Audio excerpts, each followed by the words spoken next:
All right, good morning, Chaver. Great to see everybody for the Friday 15 and a little bit of a provocative title, but definitely what I think is on everybody's mind with the elections, with the recent video that circulated from Chow. So for those who didn't even bother to see what the title was, it's Mamdani and Chow and what this parsha can teach us, because there's been a lot of activity of people talking about what's going on, obviously, and the impact it's going to have. So.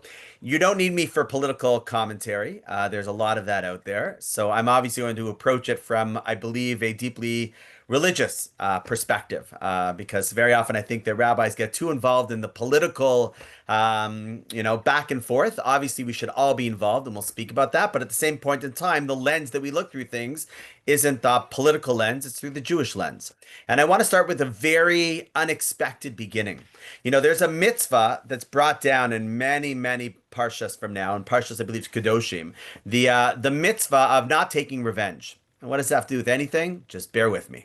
So the mitzvah is not taking revenge. It says if a person does something to you, you're not supposed to go ahead and take it back out on them. And it's very interesting. The Sefer HaChinuch, which is a book that goes through every single one of the 613 mitzvos as each one pops up in the parsha, gives a very interesting description of why you shouldn't. So he says normally what a person does when something bad happens to them, they want to strike back and do whatever they can to give retribution to the person who did something wrong with them. However, then he goes through what's called Misharshei Mitzvah. He says, what's the reason, the root of this mitzvah, the reason why we don't do that? Listen, if the person does something wrong to me, why shouldn't I go ahead and give them, right, what they have coming to them? It's only natural that I should go ahead and pay them back for what they did. So he explains as follows. I'm going to read it in Hebrew and translate it because his language is so wonderful. He says, Sheyeda Adam v'yitein el libo, a person should know and put this knowledge onto their heart. Ki kol asher yigro mitov or ra, anything good or bad that happens to them, hu siba shetavo alav me'es Hashem baruch hu. He says the reason why it's happening is because God wants it to happen. Meaning, if he didn't want it to happen, it wouldn't be the reality. So when you take, and he continues, and I can send it to you inside, when you sit there and say, why did you do this to me? Granted, if a person does something illegal, we have to take the actions that their repercussions to their actions have to, take effect. But it didn't happen to me because the other person did it to me. It only happened because God wanted it to happen. And if we take a step back from that, and you're welcome to challenge this thought if you'd like, and we can discuss it as we go through. But when something happens in this world, we don't say God controls some of the stuff, and other things are like, whoa. They tell a story of a person who once walks into a rabbi's office and says, Rabbi, you know what? I'm a believer in God. He says, why is that? He says, I was driving down my bike on the mountain and I got flipped off the side of this huge cliff and fell down hundreds of meters down. I thought it was the end of my life. And somehow I landed in this soft, cushy bush. And all of a sudden, I just walked away from this potential life threatening hazard without even a scratch. He said, there has to be a God. It's impossible for that to have happened without a God. So the rabbi said, so you believe in God, that he saved you, right? He says, honestly, Rabbi, you do think it's otherwise? He says, no, I agree. He says, but let me ask you a question. Who sent you off the cliff in the first place? Meaning, if the good and the bad happen, we have to understand that it all comes from HaKadosh Baruch Hu. Now, obviously, we live in a world where we have to put in what's called our hishtadlus, our effort. So in this world, we have to sit there and go and vote, and we have to sit there and advocate and do all of those things. But we should never think that the reason why something is happening is because of what took place. That's only the effect. It's not the cause. The cause is everything's coming from above.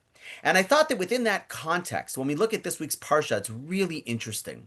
We have Avram who's going through all of these tests, right? And if you look at the last test that's in this week's Parsha, right at the end, you have Avram who's being asked to sacrifice his son that he's waited over 90 years to be able to have. And he believes he's going to be the one who sits there and continues this, new mission that he's developing as a single person. Every single parent wants to be able to hand down, right, what they've built to their child to continue and grow. It's going to stop if Yitzchak is sacrificed.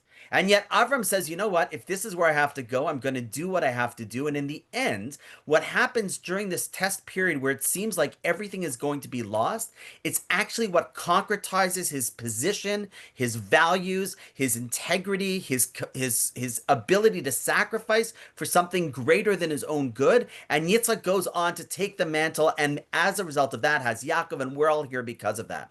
Meaning, at the moment when something's being told to him, he thinks it's the end of his entire existence. The exact mission he wanted to have is now coming to a close. The 10th test is actually what goes ahead and solidifies it.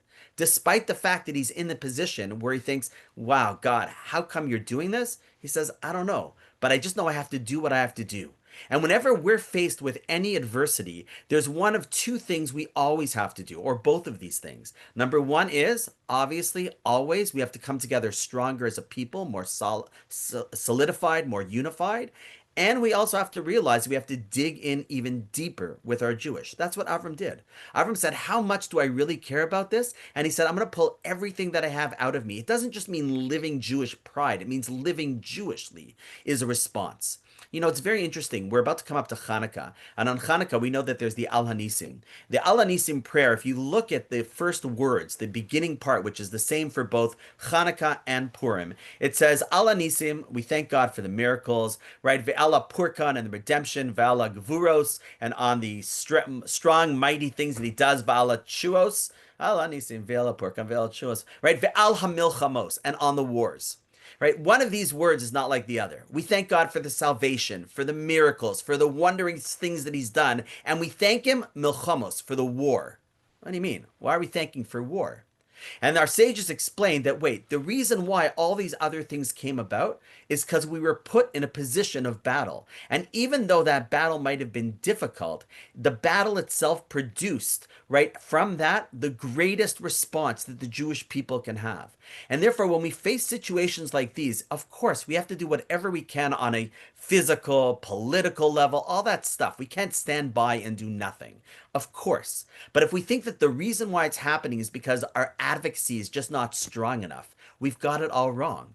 Everything that happens because it's only ordained from above, or else it wouldn't be there. So we have to sit there and be like, God, you're putting us through this situation. What do you want from us to be able to respond in this situation? And it's interesting. The only one that passes away, the only fatality from the entire Akedas Yitzhak in this week's Parsha, the binding of Isaac, Avram walks away fine.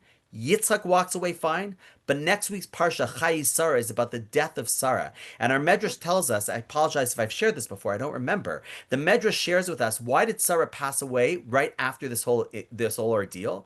Because all of a sudden, the Yetzer Hara, the Satan, the evil force in the world saw, you can't move Avram. Avram is so committed to his Jewish life and to continuing this, and you can't get Yitzhak. Yitzhak's going along. He's not a kid. He's not a 1-year-old. He's in his 30s at that point, and he's also committed to the mission. And he realizes there's no way I can shake them. So what does he do? He sits there and posts something on Facebook and says, hey, guess what? Abraham's about to go ahead and sacrifice his son, Isaac. And he sits there and he clicks, tags, likes Sarah. Sarah's scrolling on social media. She sees the fact that Avram has taken her son, Isaac. And what does any mother do when she sees that? She panics, has a heart attack, and dies on the spot.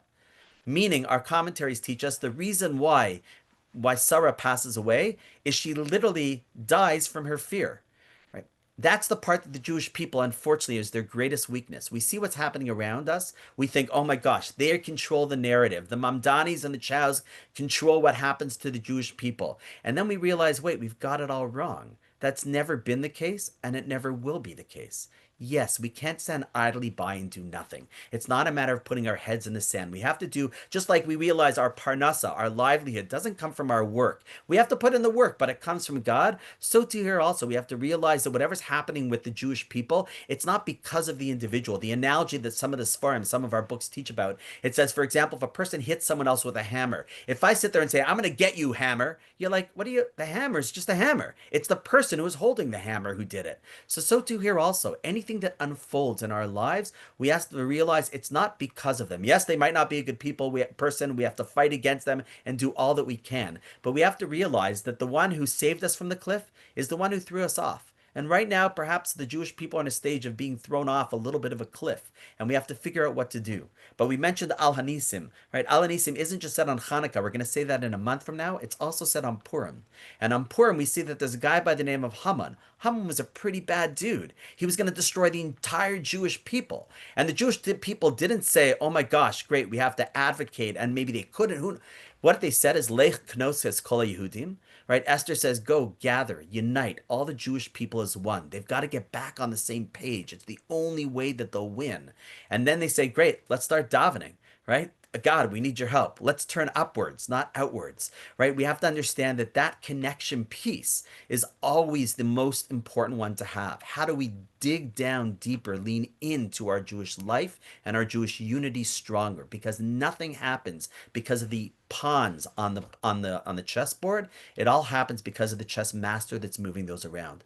Now, again, we don't know why difficult things happen, but we do know that our response always has to be it's happening for a reason that's not political, not just geographical, but it's always happening on a world of spiritual. And therefore, the Jews have always had spiritual resistance in the time of difficulty. So it doesn't matter. We've seen the Mamdanis, we've seen the Chows, we've seen the Babylonians, we've seen the Romans, we've seen the Germans, we've seen them all.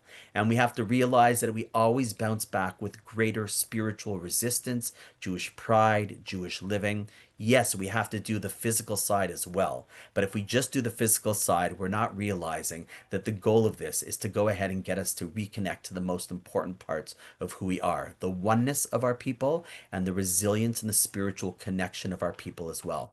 When Avram's faced with his 10th test, that creates his greatest achievement. And after that, God says, you made it. Right now, I'm passing off the torch to the next generation, and I'm confident that Yitzhak will follow in your ways. This is our generation's moment as well. The more we sit there and lead, especially the next generation, the kids that are looking to the way we respond, when we respond with a greater closeness to what our entire mission is about, they'll learn that when Jews are under serious situations, which seem to be, right, working against every single possible avenue we have to be able to move forward safely and proudly, we say, no, you don't understand. We're getting thrown off a cliff, but it only means that we can land in a way that's much better as well. So therefore, I think this week's Parsha is really all about our response to this. I know the papers will say different. I know the scrolling in the social media will give different messages, but that's not the way Jews respond. It never does. And all that happens, and I know way too many people like this that get into the Sarah mentality, just the fear of seeing the pictures of what's happening as if that's controlling the message. Had she only realized that that was really the Sutton, that was really the negative inclination saying the only way I can get the Jewish people, I can get Sarah, the one who gave birth to the Jewish people, to really go ahead and give up is just if she's scared. So ve'ha'ikar lo lefachid klal. The main thing is never to be afraid, to realize everything happens for a purpose, and to realize as Jews, our purpose is always to reconnect with each other stronger and reconnect upwards stronger as well. And we should be zocheh that just like through every challenge the Jewish people had, the Haman thing, it changed in a dime, right? In a second, all of a sudden, his plan to get rid of all the Jews, anything can happen. We can open up the news tomorrow, and whatever we think the reality is now, it literally could be rewritten in a second. And it's not rewritten because of what happens on the ground. It's rewritten because the ultimate author decides that, you know what, the script has to change. And why does the script change? Because the players on the ground, me and you, are changing our roles. And when we change who we are, the script changes what it is as well. So we should merit to be able to change our script, have that strength to follow in the path of Avram, who stands up to every test, to realize that fear is our greatest danger, and ultimately to realize that anything is possible. And we can recite once again on everything that we go through. Al Hanisim, we thank God for the miracles that we see, and Al Milchamas. You know what? Even for the difficult wars and battles that we were in, they produced some of the greatest miracles and potential out of the Jewish people as well. Ultimately, one day it'll all end, the ups and downs, it'll just be ups. But right now, we're definitely in a little bit of a down. Ve'ikar lo lefachid klal, nothing to fear about. We just have to go up. When the going gets tough, we go higher. I actually heard a great, a great phrase. I do this uplifting downtown with young professionals, and one of them, an Israeli guy, he sent me a beautiful quote.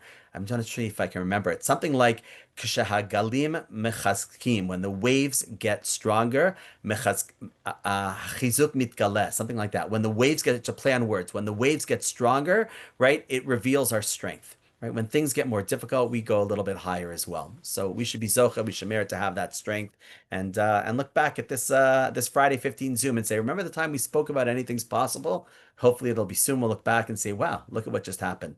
All right, Chevra, wishing everyone an awesome Shabbos. Great to see everyone. We'll send around the recording, and let's do our bit so that upstairs he does his bit. Shabbat shalom, my friends. Shabbat shalom.